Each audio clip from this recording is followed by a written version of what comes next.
আপুনি ভগৱানক কেতিয়াবা এনেকৈ কৈছেনে, ভগৱান, মইতো এইটোৱেই বিচাৰিছিলোঁ, তেনে মোক নিদিলা কিয়? আপুনি হয়তো বহুত চেষ্টা কৰিছিল, প্ৰাৰ্থনা কৰিছিল, ভগৱানৰ ওপৰত বিশ্বাসো ৰাখিছিল, কিন্তু তথাপিও আপুনি বিচৰা চাকৰিটো নাপালে, বিচৰা মানুহজন আপোনাৰ জীৱনত নাথাকিল। বহুতো বিচৰা সুযোগ আপোনাৰ হাতৰ পৰা ওলাই গ'ল। আৰু এতিয়া এটা প্ৰশ্ন আহে, ভগৱানে যদি মোৰ কথা শুনে তেন্তে মই বিচৰাটো নিদিয়ে কিয়?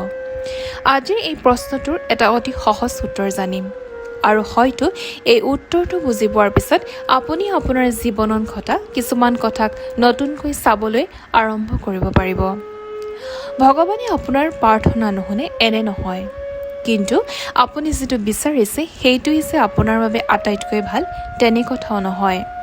এই দুয়োটাৰ মাজত বহুত ডাঙৰ পাৰ্থক্য আছে। আমি সাধাৰণতে কেৱল মই কি বিচাৰোঁ সেইটোহে জানো, কিন্তু ভগৱানৰ ওচৰত বিশ্বাস ৰখাৰ অৰ্থ হৈছে যে মই সকলো নাজানো। হয়তো আপুনি এখন দুৱাৰ খোলাৰ বাবে প্ৰাৰ্থনা কৰিছে, কিন্তু ভগৱানে সেই দুৱাৰখন বন্ধ কৰি ৰাখিছে। আপুনি ভাবিছে মোৰ লগত অন্যায় হ'ল, কিন্তু হয়তো আপুনি নেদেখা আন এটা বিপদ সেই দুৱাৰৰ সিপাৰে আছিল। এটা অতি সহজ উদাহৰণ, ধৰি লওক এজন শিশুৱে হাতত এখন চোকা অস্ত্ৰ দেখিলে আৰু সেইটো বিচাৰিলে। শিশুটোৱে ভাবিব, মোক এইটো কিয় নিদিলে? সি হয়তো কান্দিবও পাৰে, কিন্তু মাক বাপেকে জানে যে সেই বস্তুটো তাৰ বাবে বিপদজনক হয়। তেন্তে শিশুটোৱে বিচৰা বস্তুটো নিদিয়াটো মাক বাপেকৰ অৱহেলা নেকি? নিশ্চয় নহয়। সেইটো হৈছে মাক দেউতাকৰ শিশুটোৰ প্ৰতি থকা এক যত্নহে মাথো। ঠিক তেনেদৰে আমি জীৱনত কেতিয়াবা কিছুমান বস্তুৰ বাবে বহুত কান্দোঁ, প্ৰাৰ্থনা কৰোঁ, চেষ্টা কৰোঁ, কিন্তু আমি নাজানো সেই বস্তুটো পালে আমাৰ জীৱনটো সঁচাকৈয়ে ভাল হ'লহেঁতেন নে নহ'লহেঁতেন। শ্ৰীকৃষ্ণই কি শিকাইছে? ভগৱদ গীতাত শ্ৰীকৃষ্ণই আমাক এটা অতি গুৰুত্বপূৰ্ণ কথা শিকাইছে। আমাৰ অধিকাৰ কেৱল কৰ্মতে আছে, ফলত নহয়। অৰ্থাৎ আমি আমাৰ কৰ্তব্য আৰু চেষ্টা সঠিকভাৱে কৰিব লাগে, কিন্তু ফলটো ঠিক আমাৰ ইচ্ছামতেই যে হ'ব লাগিব সেই দাবীটো আমাৰ জীৱনে কেতিয়াও পূৰণ কৰিব নোৱাৰে। আপুনি পৰিশ্ৰম কৰিব পাৰে, সৎভাৱে চেষ্টা কৰিব পাৰে, প্ৰাৰ্থনা কৰিব পাৰে, কিন্তু ফলাফলটো আপোনাৰ সম্পূৰ্ণ নিয়ন্ত্ৰণত নাথাকে। এই সত্যটো মানি ল'বলৈ শিকাটোৱেই হৈছে জীৱনৰ এটা ডাঙৰ শিক্ষা। তেন্তে প্ৰাৰ্থনা কৰাৰ লাভ কি? বহুত মানুহৰ প্ৰশ্ন, যদি মই বিচৰাটোৱেই নাপাওঁ তেন্তে প্ৰাৰ্থনা কৰি কি লাভ? প্ৰাৰ্থনা মানে কেৱল ভগৱান মোক এইটো দিয়ক সেয়া নহয়। প্ৰাৰ্থনা আচলতে তাৰ বহুত ওপৰত। প্ৰাৰ্থনা মানে ভগৱান, মই যিটো বিচাৰিছোঁ যদি সেইটো মোৰ বাবে ভাল হয় মোক সেইটো দিয়ক, আৰু যদি মোৰ বাবে ভাল নহয় তেন্তে এইটো হেৰি মোক দিব পৰাকৈ শক্তি দিয়ক। সেইটো হ'ল বিশ্বাস। কেতিয়াবা জীৱনত আমি ভাবোঁ মোৰ লগত কিয় নহ'ল, কিন্তু বহু বছৰৰ পিছলৈ যেতিয়া ঘূৰি চাওঁ তেতিয়া আমি বুজি উঠোঁ যে ভালেই হ'ল, সেইটো তেতিয়া নহ'ল।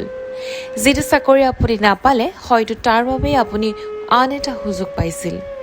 যিজন মানুহ আপোনাৰ জীৱনৰ পৰা আঁতৰি গ'ল হয়তো সেই ঘটনাই আপোনাক নিজৰ মূল্য বুজিবলৈ শিকায়। যিটো সুযোগ হেৰুৱালে হয়তো সেইটোৱে আপোনাক আন এটা পথলৈ লৈ গ'ল।